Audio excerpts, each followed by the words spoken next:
So Furman says, yeah, you saw that cart, that means you're not supposed to come over here. And the guy says, well, the other path was open, so that cart just told me that I needed to start on the back. I thought the front was open, you were just playing the back first, which, you know, it happens about once a month.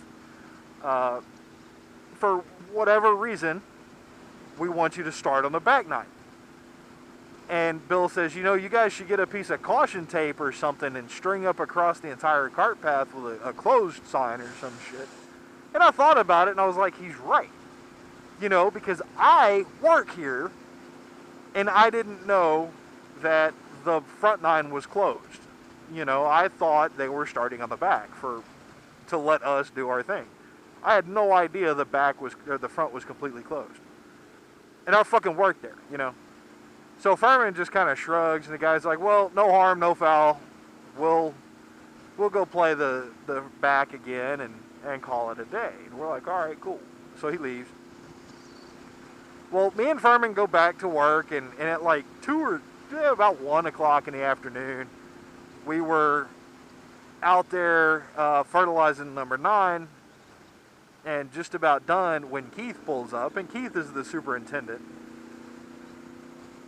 And Keith says, well, I need to know exactly what happened. And Furman told his side of the story and said that he talked to the guy for a few seconds and he'd sent me up there to see what was going on. And so Keith looks at me and I tell him exactly what happened, you know. And Keith says, so nobody was yelling at him, you weren't cussing at him or any of that? And I said, no. I have no reason to do that, you know. I don't consider the guy a friend, but I do treat him with a certain amount of respect because we see each other almost every day. So why the hell, you know, never mind the fact that he's a paying customer, you know, I'm not a fucking idiot. And Keith says, well, you know, I believe you, it's just his side of the story is a little bit different. I was like, well, that's interesting. And again, we discussed it for 5 or 10 minutes about what the hell was actually going on. And I said, well, what did he say? And Keith says, oh, you'll love it.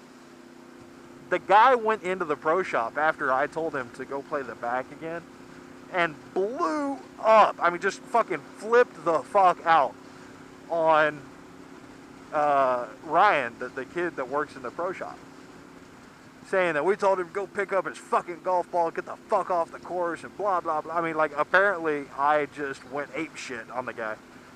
And this a big dude, you know. He scares me a little bit. And Ryan is smaller than I am, and Ryan's like, dude, I thought he was going to beat my ass. I'm sitting there going, no shit. I believe it. Well, Ryan said, I don't know what the fuck happened between he and Ryan, but apparently the guy said he was going to call Mr. Lumpkin and complain. Well, Lumpkin owns the place, and he kept saying he was a friend of Mr. Lumpkin's. And we're like, what? Well, turns out they didn't actually know each other. The guy, I don't understand why the guy was doing what he was doing, but he was being a dick. And I guess he decided he didn't like me and he's trying to get me fired. I don't know. But it was really kind of strange. And I was almost hoping that he would be there playing on my last day at work because I kind of wanted to ride up to him and tell him to go fuck himself. But whatever. It was kind of funny. After that, I think he fully expected me to get fired. And I saw him 2 or 3 times afterwards.